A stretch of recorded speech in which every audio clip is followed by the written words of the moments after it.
오늘 AI 반도체 수익성 둔화 가능성이 불거진 엔비디아를 중심으로 기술주에 대한 강한 매도세가 나타났습니다. 경기 방어주에 해당하는 통신주, 필수 소비재 기업들은 반등을 보였습니다. 9월은 말씀을 드렸다시피 미국의 증시가 역사적으로 연중 최악의 실적을 보여온 달입니다. 우리가 이 9월달을 올해도 슬기롭게 잘 지내야 합니다. 작년에도 8, 9, 10월 하락을 했었죠. 팩트셋 리서치가 최근 10년간 S&P 500의 월별 수익률을 살펴본 결과를 보면 9월이 평균 2.3% 손실을 기록을 하면서 연중 실적이 가장 낮은 달로 나타났습니다. 또 100년의 역사상으로도 우리가 봤었죠. 특히 재작년 약세장이었던 2022년 9월에 9.3% 하락했었습니다. 그때는 하락장이었으니까 훨씬 많이 떨어졌죠. 최근 4년간 9월 실적은 모두 마이너스를 기록했습니다. 매수할 여력이 있는 분들에게는 이 9월달은 좋은 저가 매수 기회가 될 것입니다.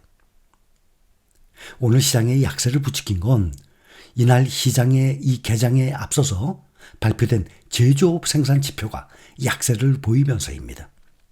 오늘 발표된 ISM 공급관리협회의 새로운 수치에 따르면 미국 경기가 둔하고 있는 것으로 드러났습니다. 미국의 8월 ISM 제조업 구매관리자 지수가 미국 경기에 대한 투자자들의 불안에 불을 당겼습니다. ISM에서 기업 구매 책임자를 대상으로 조사한 8월 구매관리자 지수 PMI가 47.2로 발표가 돼서 47.5와 기준선인 50을 밑돌았습니다. 5달 연속 위축 국면에 머무른 것입니다. 또 다우존스의 전망치 47.9를 하회한 것입니다. 50 이상이면 경기 확장, 이하면 축소를 의미합니다. ISM 세부 지표에서 신규 주문은 44.6%로 한 달 전보다 2.8%가 줄었고 생산도 44.8%로 0.9% 낮았습니다. 반면에 기업 재고는 50.3%로 7월에 44.5%를 웃도는 등 경기 약화 가능성을 시사했습니다. S&P 글로벌에서 집계한 구매관리자 지수도 기대치 48%보다 낮은 47.9%에 그쳤습니다. 꼭 한 달 전에 7월 ISM 제조업 PMI가 예상을 밑돌자 시장이 무너졌었습니다.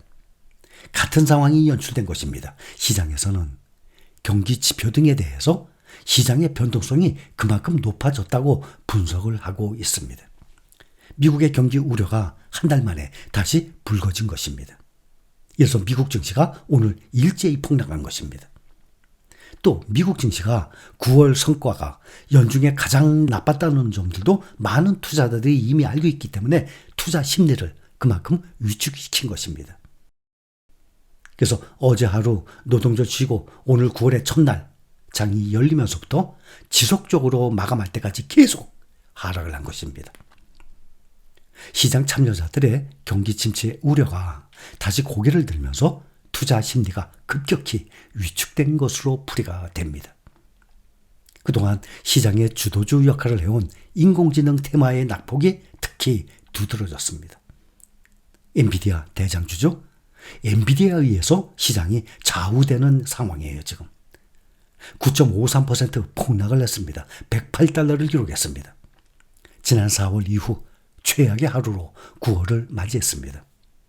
종가가 108달러로 최고가 135.58달러와 비교하면 지금 20.3% 낮은 가격입니다. 오늘 하루 만에 엔비디아 사라진 시가총액이 2,789억 달러, 약 374조 원.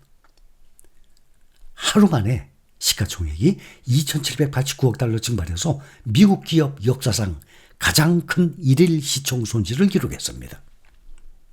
사라진 시총이 2,789억 달러는 미국의 양대 석유 메이저 가운데 한 곳인 쉐브론 시총 2,625억 달러를 웃도는 규모.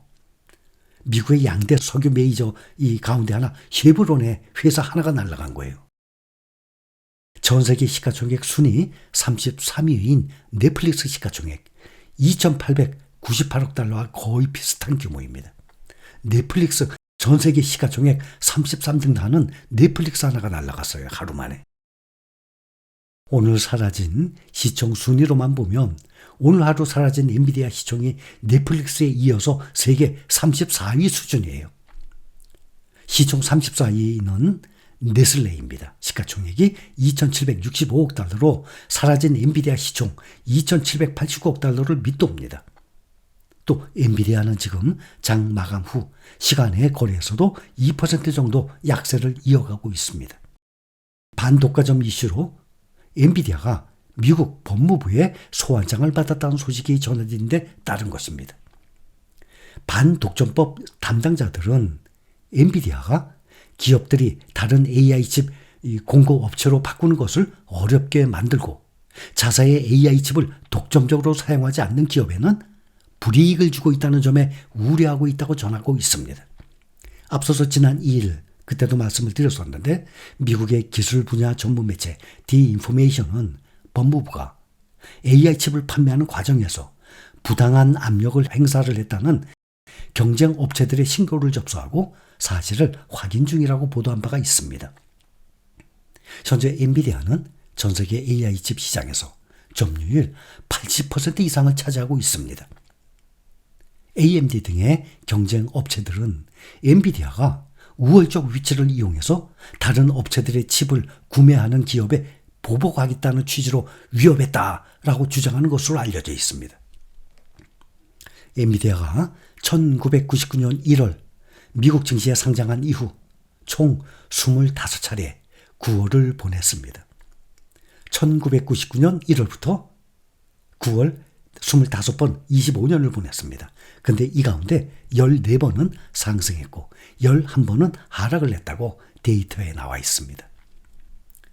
상승이 더 많았죠? 상승했을 때는 평균 7.6% 올랐어요. 그런데 하락을 했을 때는 평균 2배, 15% 하락했어요. 1999년 1월 이후 총 25년을 보냈는데 9월을 보냈는데 14번은 상승, 11번은 하락. 그럼 상승이 더 많았네요, 조금. 그런데 상승했을 때는 평균 7.6% 올랐는데 하락했을 때는 그거의 2배, 15%나 떨어진 거예요. 그러니 통계적으로만 보면 상승할 확률이 다소 높다고 볼 수 있겠지만 대신 하락할 경우에는 그 변동폭이 2배로 더 커졌다는 사실입니다. 역사적으로 미국의 증시와 또 엔비디아 주식 모두 이번 9월에 최악의 달을 겪어왔습니다. 현재 기술 섹터를 끌어내리고 있는 종목이 엔비디아이기 때문에 투자자들은 엔비디아의 주가 흐름에 과도하게 집중할 것으로 보입니다. 지금 현재 시장은 엔비디아 때문에 완전히 좌지우지되고 있는 상황입니다. 엔비디아의 주가는 9월을 보내고 나면 나머지 10, 11, 12월 3달 동안에는 평균적으로 상승하는 경향을 보였습니다. 역사적으로 연중에 가장 좋은 성적이 난 달이 11월이었습니다. 평균 10.8% 상승을 해왔습니다.